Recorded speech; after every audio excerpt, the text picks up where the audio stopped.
Style का मामला है। रूपा फ्रंटलाइन।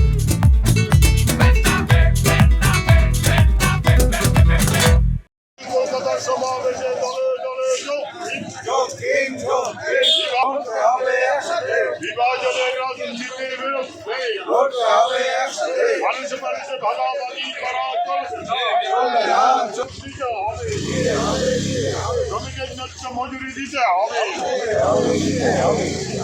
20 এপ্রিল সমাবেশে দলে দলে যোগ দিন।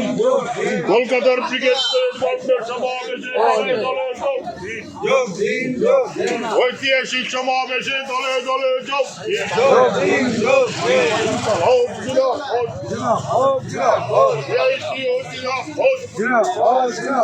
লাল ঝন্ডা জিন্দাবাদ, লাল ঝন্ডা জিন্দাবাদ। ঐতিহাসিক 20 এপ্রিল সমাবেশে দলে দলে যোগ দিন। কলকাতা ব্রিগেড সমাবেশে দলে দলে ফসলের ন্যায্য দামের দাবিতে ঠিক আছে।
কৃষকের সার নিয়ে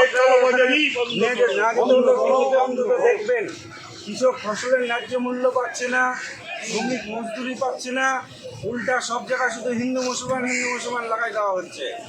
তো এটার বিপক্ষে আমরা 20 এপ্রিল ব্রিগেডে যাচ্ছি সমাবেশ করতে। মানুষের যেন জিনিসের দাম কমে, ওষুধের দাম বেড়ে গেছে অনেক, তারপরে হচ্ছে বেকারদের কাজ নাই, তারপরে যেগুলো নজওয়ান ছোয়া বেকার ওদের কাজ নাই। হ্যাঁ, এগুলোর এগেনস্টে বিরুদ্ধে আমরা যাচ্ছি আর কি, যাতে সবাই কাজ পায়, জিনিসের দাম কমে, মানে মজদুররা যেন ভালো মজুরি পায়, কৃষক যেন ফসলের মূল্য পায়। হ্যাঁ, আপনাদের সমর্থন আছে তো আপনার সাথে? হ্যাঁ, ঠিক আছে। আবাসনের দুর্নীতি থেকে শুরু করে সমস্ত ধরনের এলা হচ্ছে দাঁড়িয়েছে। এই দাঁড়িয়ে নিয়ে আমরা সবাইকে নিয়ে এখানকার আমার একদম গ্রাম থেকে শুরু করে না বলতে পারে আপনার নিয়ে আমরা ব্রিগেড যাওয়া যাচ্ছি। আমরা শুধু না হয়, তোমরা আমার সাথে ব্রিগেড চলো, আমরা তোমার দাবি নিয়ে লড়ছি। তা তো তোমাকেও তো যাওয়া হবে না, সবাইকে নিয়ে যাওয়া হবে ব্রিগেড। আর ওই ব্রিগেডে বুঝাই দেওয়া হবে যে তোমরা মনমানি করবো পাবেন না, আমরা রুখে দাঁড়াবো, এর বিরুদ্ধে রুখে দাঁড়াবো আমরা। এই জন্যই ব্রিগেডের সমাবেশটা আছে। ঠিক চাচা। দেশ বাঁচাতে রাজ্যের বদল আনতে এই ব্রিগেড সমাবেশ ইতিমধ্যে হচ্ছে। আমরা সিআইটিউ ইসলামপুর বিভিন্ন জায়গায় হচ্ছে হাটসভা, পথসভা এবং হচ্ছে বিভিন্ন শ্রমিকদের যে ঠেকগুলো রয়েছে সেখানে গিয়ে আমরা হচ্ছে যখন এই ব্রিগেডের আহ্বানটা রাখছি, মূলত আহ্বানে আমাদের সাধারণ সম্পাদক সবটাই বললেন।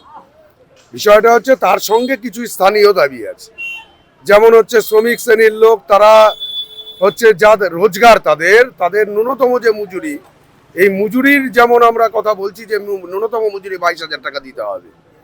পাশাপাশি হচ্ছে আপনি দেখবেন এই সারাদিন কাজকর্ম করে খাওয়া যে শ্রমিক, তাদের যে উন্নয়ন প্রকল্পের টাকা এ রাজ্যের মমতা ব্যানার্জির সরকার তাদের হচ্ছে সাঙ্গপাঙ্গকে দিয়ে বিভিন্ন খাতে সেই বরাদ্দটাকে ডাইভার্ট করে হচ্ছে চুরি করে খাচ্ছে। একদম পরিষ্কার বলতে গেলে চুরি করে খাচ্ছে। এবং শ্রমিকের স্বার্থ বিরোধী যা করণীয় এই সরকার এবং এই দেশের সরকার, এই দুই সরকারই কাজ করে চলছে।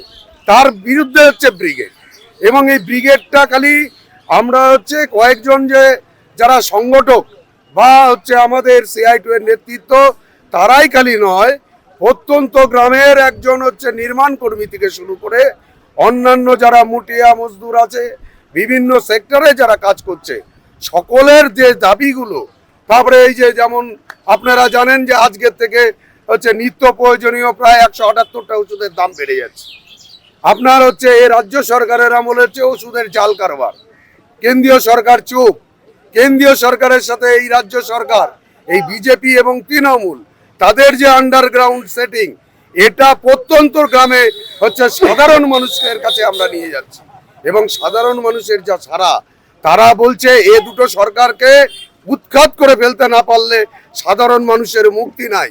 এই মুক্তির জন্যই তো হচ্ছে সেই ব্রিগেড সমাবেশ। এবং সেখান থেকে আওয়াজ উঠবে, যেমন গোটা রাজ্যের দাবি আছে, আমাদের স্থানীয় কিছু দাবি আছে, সেই দাবি নিয়েই আমরা হচ্ছে ব্রিগেডে যাব। এবং ব্রিগেডে সেখানে আলোচনা হবে। এবং আগামী দিনের যে আমাদের 2026 আছে, খালি 26ই নয়, শ্রমিক শ্রেণীর আগামী দিনের যে লক্ষ্য, এই লক্ষ্যটা ঠিক করবো হচ্ছে শ্রমিক, কৃষক, মেহনতি মানুষ, ক্ষেত মজুর, এদেরকে নিয়ে আমরা লক্ষ্য ঠিক করবো এই ব্রিগেড সমাবেশ থেকে। এবং তারপরে আমাদের হচ্ছে সংগ্রামটা চলবে।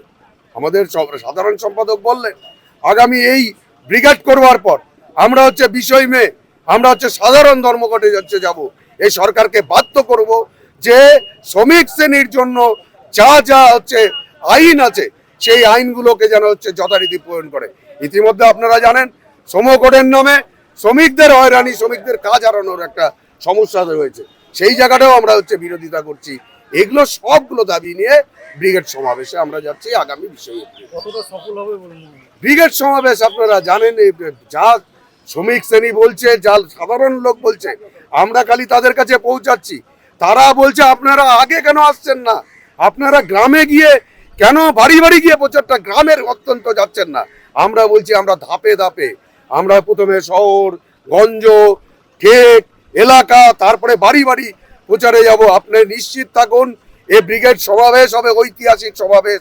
এবং এই রাজ্যের যেমন সরকারকে উৎখাত করা এবং এই দেশের যে ফ্যাসিস্ট সরকার চলছে তাদের বিরুদ্ধে শ্রমিক শ্রেণীর জমায়েতের এই হচ্ছে ব্রিগেড সমাবেশ হবে, ঐতিহাসিক সমাবেশ। আগামী 20 এপ্রিল 4টা সংগঠন, শ্রমিক, কৃষক, ক্ষেতমজুর এবং বস্তি সংগঠনের পক্ষ থেকে আমাদের 20 এপ্রিল এই যে কেন্দ্রীয় সরকার যে শ্রম কোড করেছে, কৃষক স্বার্থবিরোধী যে সমস্ত নীতি গ্রহণ করেছে, এবং হচ্ছে যেভাবে কর্মসংস্থানের পথ অবরুদ্ধ হয়েছে, এবং হচ্ছে গণতন্ত্র বিপন্ন, এবং সর্বোপরি হচ্ছে যে মানুষের মধ্যে যে বিভাজনের বাতাবরণ তৈরি হয়েছে, এই বাতাবরণের বিরুদ্ধে এবং কেন্দ্রের সরকার এবং আমাদের রাজ্যের মমতা ব্যানার্জির সরকার, এই দুই সরকারই হচ্ছে জনস্বার্থ বিরোধী তারা ভূমিকা নিয়েছে। তাদের বাজেটের মধ্যে দিয়ে সেই বিষয়টা প্রকাশ পেয়েছে। আজকে স্কুলগুলো বন্ধ, এর বিরুদ্ধে আমরা শ্রমিক শ্রেণীর পক্ষ থেকে কৃষক ঐক্যবদ্ধভাবে, ক্ষেতমজুররা মিলিতভাবে আমরা 20 এপ্রিল কলকাতার ব্রিগেডে সমাবেশ করছি। এই সমাবেশের প্রচার আমরা জানুয়ারি মাস থেকেই শুরু করেছি। আমরা জানি যে সেই সমাবেশে হয়তো গোটা জেলা, আমার জেলা থেকে কয়েক হাজার যাবেন, কিন্তু সমস্ত মানুষ যেতে পারবেন না। কিন্তু কী দাবিগুলোকে নিয়ে আমরা সেই সমাবেশে যাচ্ছি, সেই বার্তাটা সাধারণ মানুষের মধ্যে পৌঁছে দেওয়ার জন্য আমাদের জেলার সর্বত্র আমরা হাট, বাজার, গঞ্জ, সেখানে আমরা প্রচার করছি, যাতে সাধারণ মানুষ আমাদের যে জমা কর্মসূচি, সেই কর্মসূচি সম্পর্কে তারা জানতে পারেন। সেই উদ্দেশ্য নিয়েই আজকে সকালবেলায় আমরা CI2 উত্তর দিনাজপুর জেলার নেতৃত্ব, বিশেষ করে আমাদের ইসলামপুরের যে লিডারশিপ, এখানে উপস্থিত আছেন আমাদের CI2 জেলা কমিটির সদস্য, আমাদের কমরেড অজিত সেন আছেন, comrade Raghu Mukherjee, comrade Tapas Das, comrade Ekramul, CI2 নেতা বাপন পাল এবং হচ্ছে তিমির রায়, এবং আমরা সবাই উপস্থিত হয়েছি। এবং আমরা একটা ব্যাপক সাড়া পাচ্ছি। আমরা যখন প্রচারে যাচ্ছি তখন দেখছি যে সেখানে সামিল হচ্ছে, কারণ আমাদের পদযাত্রা ইতিমধ্যে আমরা শহরাঞ্চলে কিছু শুরু করেছি, এবং আগামীকাল থেকে আমাদের বিভিন্ন বুথ এবং অঞ্চলে আমাদের পদযাত্রা হচ্ছে।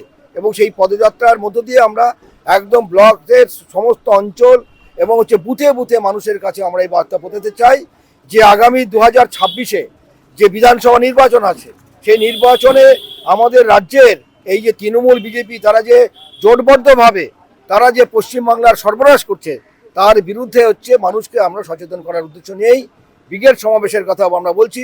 এরপর ব্রিগেড সমাবেশের পরবর্তীকালে 20 মে গোটা দেশ জুড়ে হচ্ছে কেন্দ্রীয় সরকারের যে নীতি, সমকট যে করেছে সেটা বাতিল করতে হবে। এই দাবি নিয়ে হচ্ছে দেশ জুড়ে হচ্ছে 20শে মে সাধারণ ধর্মঘট হবে। সুতরাং আমাদের এই আজকে ব্রিগেডের সমাবেশ এবং সাধারণ ধর্মঘটের বার্তা আমরা মানুষের কাছে আমরা পৌঁছানোর জন্যই আজকে এই কৃষক বাজারে উপস্থিত হয়েছি এবং আমরা ভালো সাড়া পাচ্ছি। আমরা লিফলেটগুলো দিচ্ছি, সেখানে আমাদের দাবিগুলো রয়েছে, আমরা উর্দু এবং বাংলায় লিফলেট করেছি, সেই লিফলেটগুলো আমরা মানুষের কাছে পৌঁছানোর ব্যবস্থা সাড়া পাচ্ছি ভালো। ধন্যবাদ। পরিষ্কার কথা, এই রাজ্যের সরকার এবং কেন্দ্রের সরকার দুটো সরকারই ক্রমাগতভাবে নীতি তৈরি করে যাচ্ছে শ্রমজীবী, কৃষিজীবী, বস্তিবাসী এবং হচ্ছে যারা ক্ষেত মজুর অর্থাৎ সমাজের যারা সবচাইতে নিচতলায় বসবাস করে সেই সব মানুষের বিপক্ষে এবং শুধুমাত্র বড়লোকদের পক্ষে। যেমন আদানি, আম্বানি, আমরা যদি দেখি যে এই বিগত কয়েক বছর ধরে একদিকে দ্রব্যমূল্য বৃদ্ধি পাচ্ছে, সাধারণ মানুষের উপর জিএসটি নামে ট্যাক্স বসানো হচ্ছে, আবার অপরদিকে যারা বড়লোক পুঁজিপতি তাদেরকে ট্যাক্স ছাড় দেওয়া হচ্ছে। খুব স্বাভাবিকভাবে আমাদের এই সমাজে যেটা আমরা লক্ষ্য করছি যে ধনী আরও ধনী হচ্ছে, গরিব আরও গরিব হচ্ছে।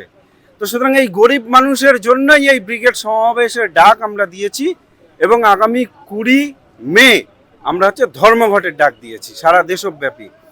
আমরা নিশ্চিত আমাদের এই লাল ঝান্ডা অর্থাৎ CI2, AIKS, বস্তি ফেডারেশন এবং ক্ষেত মজুর সংগঠনের ডাকে আমাদের যে লড়াই সংগ্রাম আমরা করছি আগামী 20 এপ্রিল ব্রিগেড সমাবেশ এবং 20 মে সাধারণ ধর্মঘট, এই লড়াই সংগ্রামের মধ্যে দিয়ে আমরা নিশ্চিত এই সরকারের কাছ থেকে দাবি দাওয়াকে আমরা ছিনিয়ে আনতে পারবো এবং আমাদের লড়াই আমরা জিতবই। আর একদিকে যেমন ট্যাক্সের কথা বলছেন, অন্যদিকে সাধারণ মানুষ এইসব করতে যেমন একটা ঋণের বোঝা তাদের বোঝা চেপে যাচ্ছে এবং দিন দিন এই যে সাধারণ মানুষ যেখানে ধনী বা এক শ্রেণীর মানুষদের ঋণও মুকুব হচ্ছে, কিন্তু সাধারণ কৃষকদের থেকে শুরু করে সাধারণ খেটে খাওয়া মানুষরা যখন ঋণে জড়িত হচ্ছে সেই সময় তাদেরকে অন্য পথ অবলম্বন করতে হচ্ছে। এই বিষয়টাকে কীভাবে? না, নিশ্চিত তাই। আমি শুরুতেই বললাম যে সরকারটা চলছেই একমাত্র আদানি আম্বানিদের মতো পুঁজিপতি লোকেদের দ্বারা। এই সরকারের নীতি তৈরি করছে সেই সমস্ত ধনী বড়লোকদেরকে সুবিধা, সরকারি কোষাগার থেকে সুবিধা পাইয়ে দেওয়া। এই সময়কালে দাঁড়িয়ে প্রচুর এত কোটি কোটি টাকা বড়লোক এবং পুঁজিপতি আমাদের দেশের বড়লোকদেরকে ছাড় দেওয়া হয়েছে, যে টাকাগুলো ওই বড় বড় বিল্ডিংয়ে রাখলেও তার চাইতে অনেক বেশি পরিমাণ হবে।